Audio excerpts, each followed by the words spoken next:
Hi there, welcome back, and thanks for joining us on our four-part series on building out your intelligent intranet. You may know me by now, but my name is Mike Holste, and I am a product marketing manager in the modern workplace at Microsoft. So in our final stage, we're going to bring back Matt Wolodarsky, our senior program manager, to talk us through the engagement process. So how do we drive users to our new SharePoint site? And then, of course, we're going to bring back our friends at Standard Bank who've recently been through this process and can share some words of wisdom that you won't want to miss. But before we get started, I want to take a moment and congratulate you for your progress and how far we've come since we started this web series. Building out your intranet is no easy feat, but you've done it. All right, everyone, it's time to get started with Engage. That's right, you've taken all the necessary steps to get us to this point in the journey. You have explored what's possible, aligned your key stakeholders, and implemented a new design and outline.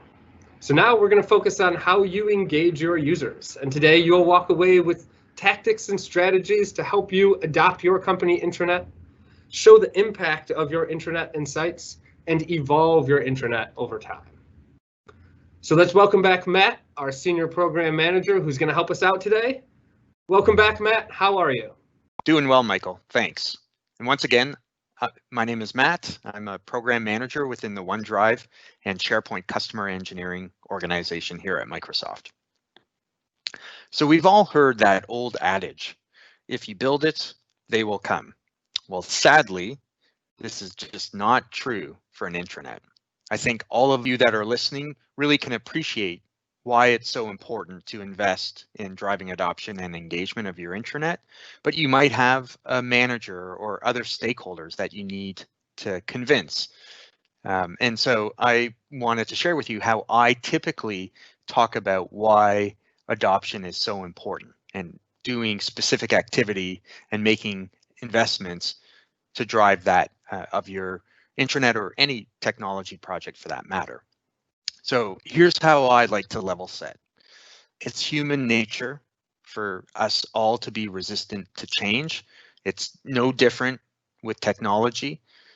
We see on the slide here, the CIO executive board from some surveying they did discovered that only 34% of end users were willing to use a new technology their IT department was rolling out to them.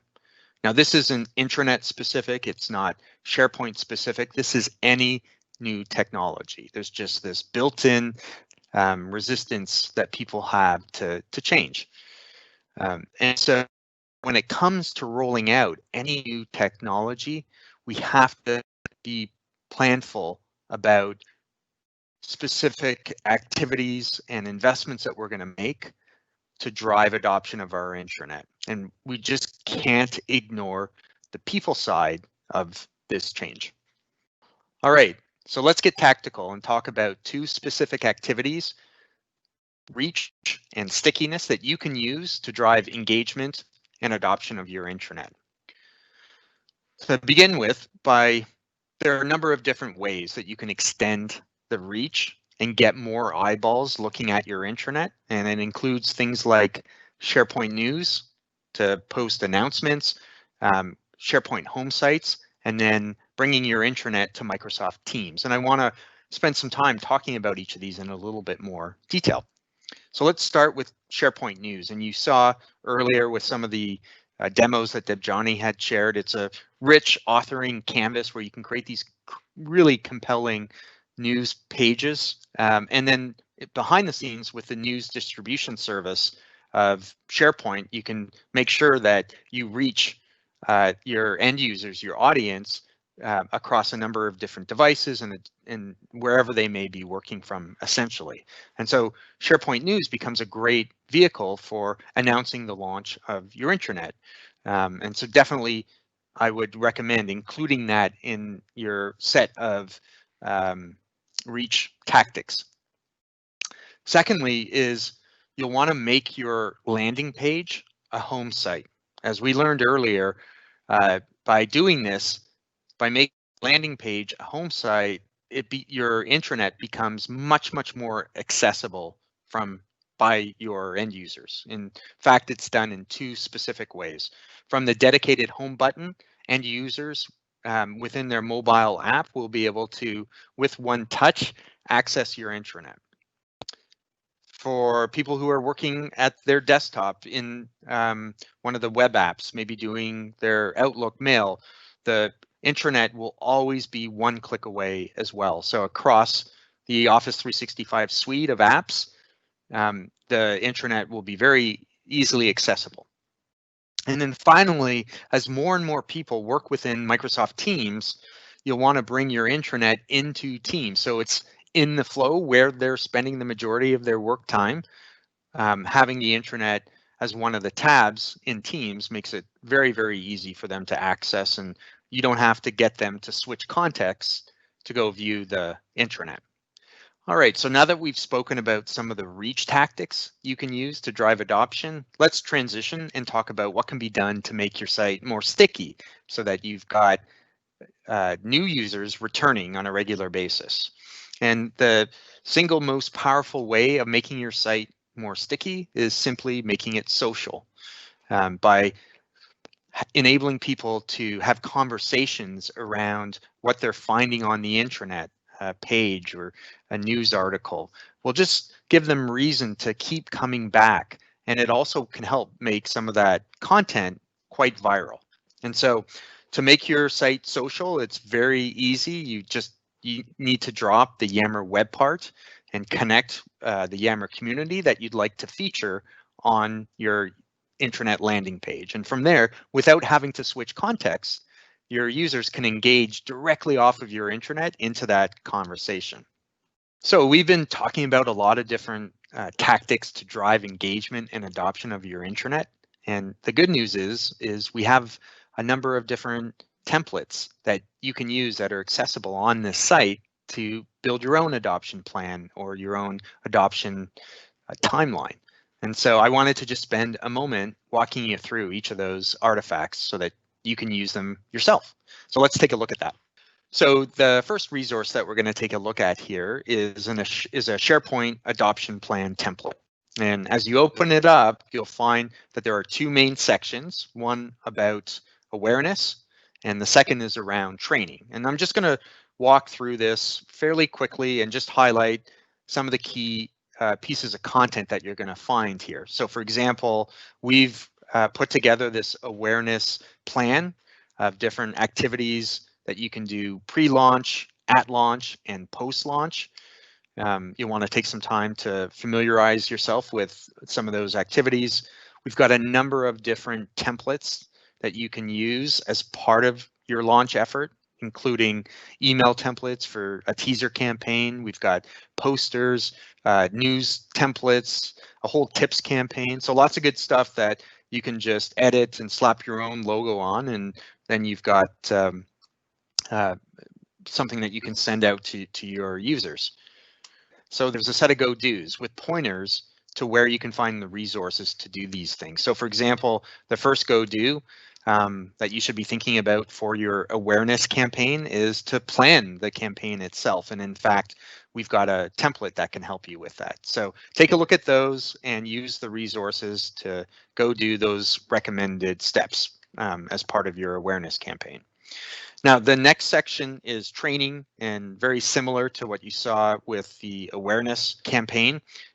We've provided a sample project plan, activities to be done pre-launch, launch, post-launch, and then the go-dos for your training is to develop the plan. And again, we've got a template that you can use to help you build that training plan. We've also got a deck that you can use to train the trainer who's going to go out and train end users in the organization about SharePoint and about the intranet.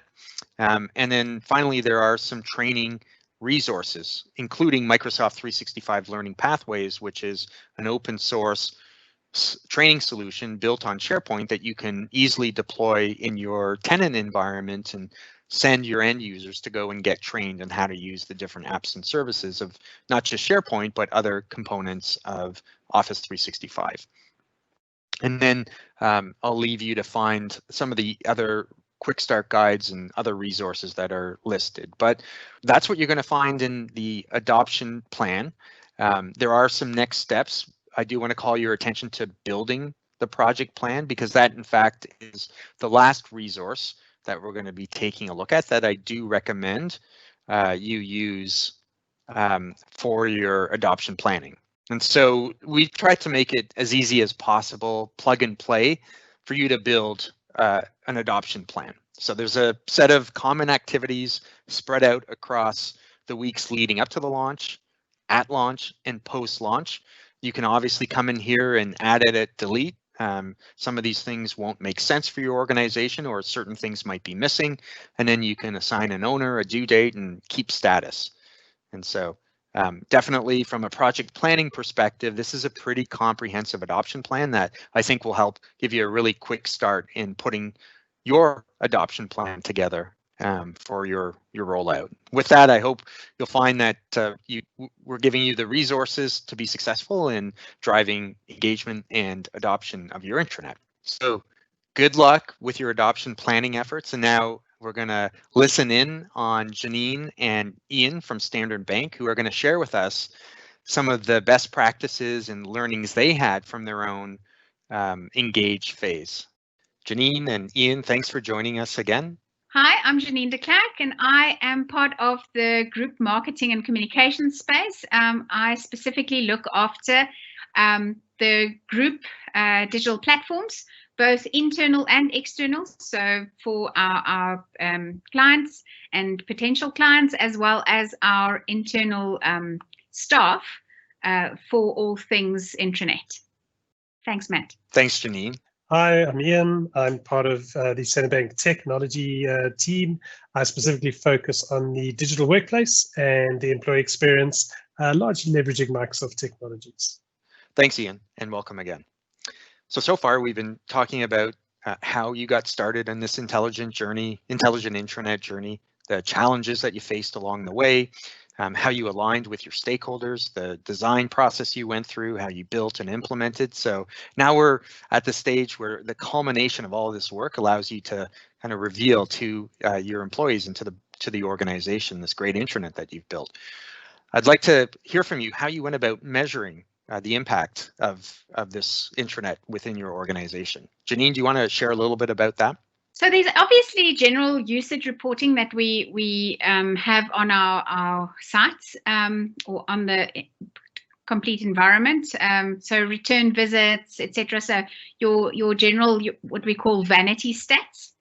But the real measure of how we consider the sites or sections or the pages on whether they're successful is whether our users are actually engaging with the content and taking business actions on the outcomes that we set for those pages or sections. We then delve deeper into the usability and keep on testing and learning and continuously build out functionality to ensure that our intranet is the central place to which our people go to find and connect with the information that helps them to be better at their jobs at the end of the day.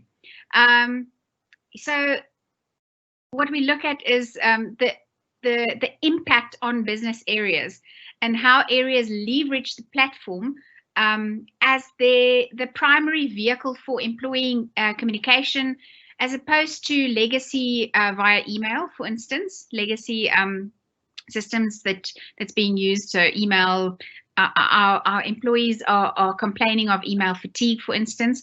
So how are different areas utilizing what we've built out for them to change the culture and how they operate as a result of that?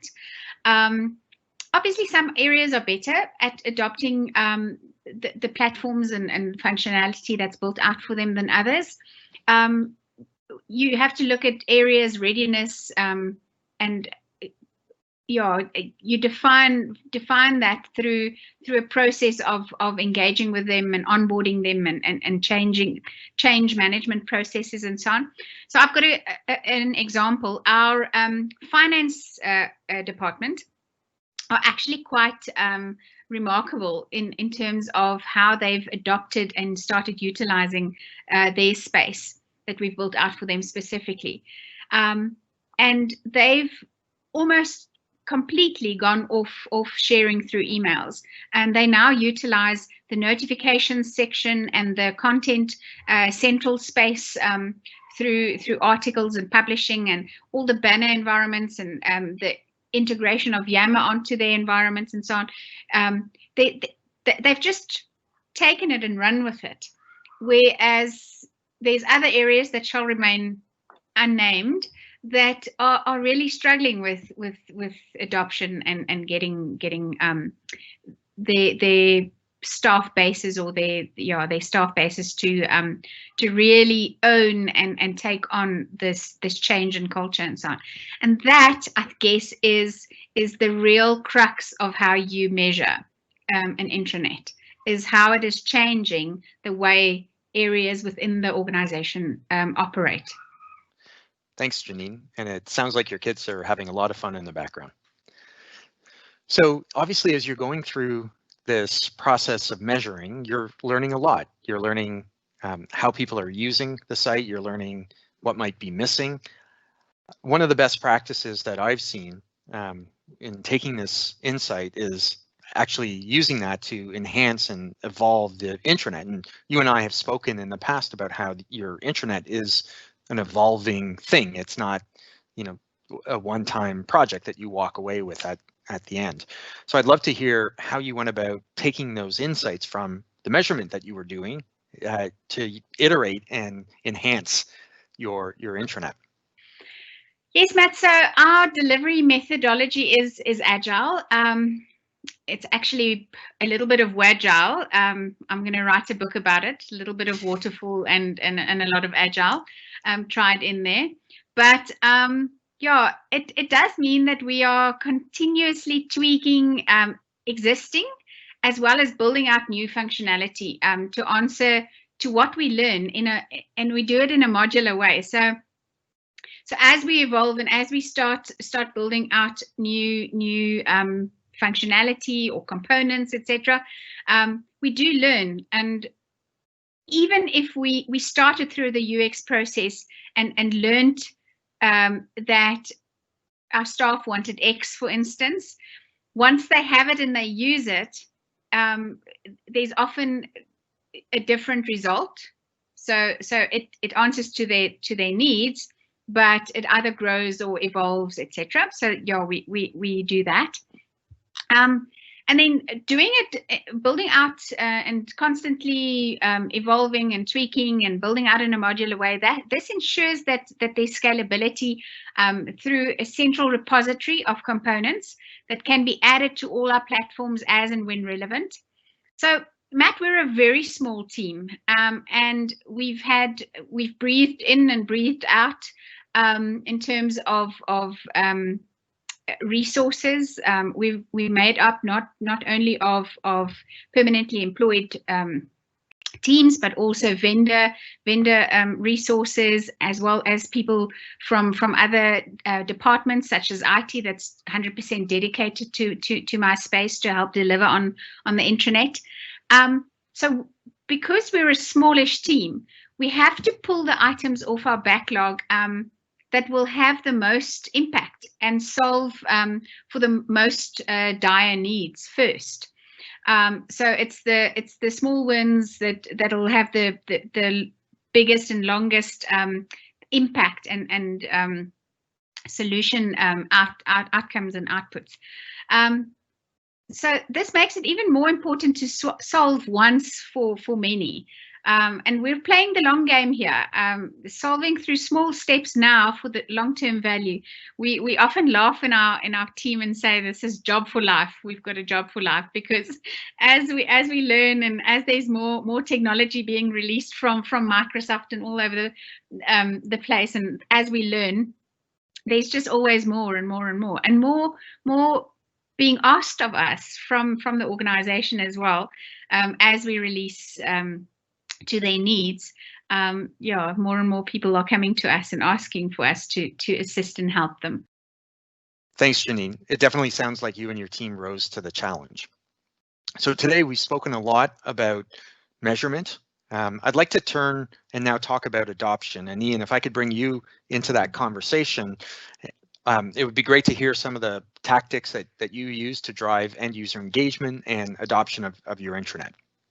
Matt, we used many guerrilla tactics, and I think we constantly apply our minds as to what will add to our sort of toolbox of things that we can get people to leverage the platform. Probably across three distinct categories. The first being leadership. We definitely wanted leaders to take their communications first into the intranet to make sure that we'd reduced the spam through email, and we know that email doesn't always get read as efficiently as possible, and therefore pushing information first, and if you're going to see it, it's going to be through the intranet was one key thing, and often trying to get behaviors to go there from a leadership point of view. The second one was through effectively friends of the program, so influencer groups and those that could actually collectively drive the message and also be a sounding board for us to understand that what we were delivering actually resonated, and we took lots of valuable feedback and constantly try and recalibrate our direction with those. But the third one was probably more around the sort of personal nudges for employees, and how do we get employees to take this sort of transition of going from the old ways of accessing content to the new.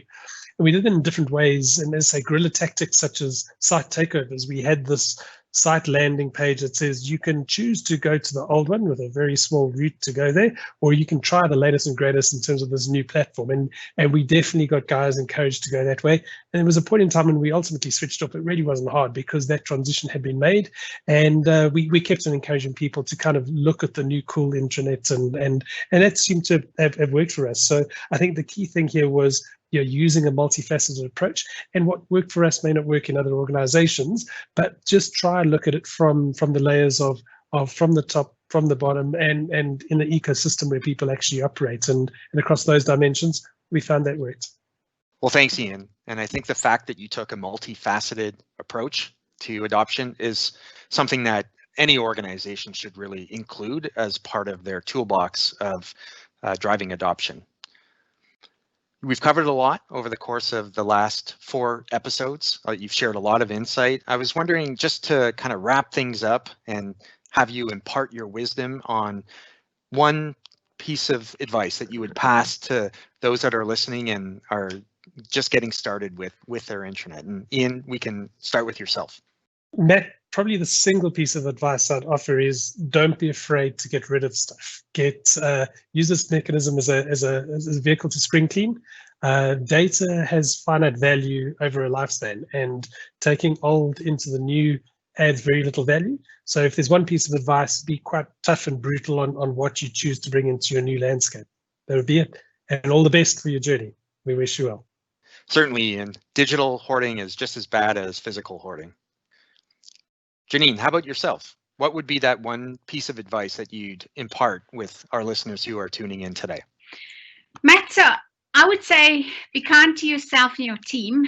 I think have the end goal in sight, but you have to know that things will change, and you need to be open-minded enough to adapt to anything that comes your way. And your world, your work environment, your technology, everything changes, and it changes all the time at a rapid pace. So learn as you go and solve as you go, because there's value and satisfaction in being able to deliver in small pieces, rather than having to build for the end goal and not reaching what you have in mind or that vision that you have, because there's so much flux, especially for large and complex organizations such as ours. I think that's a great place to end the conversation. And I'd like to thank both of you, Ian and Jenine, for joining me throughout this conversation that we've had about your journey at Standard Bank and building and delivering your intelligent intranet. So thank you very much for joining. Yes, Matt, thank you very much. Thanks for having us. It's been a pleasure. And to everyone listening, good luck with your intranet journeys, and all the best. Thank you, Matt. It's been an absolute pleasure, and we thank you for all the support and look forward to further workings with you. Good luck all. So I loved going through that entire journey with my friends at Standard Bank, and especially the wisdom that they left with us, both Jenine and Ian, at the end of the interview, and I hope you were able to catch that.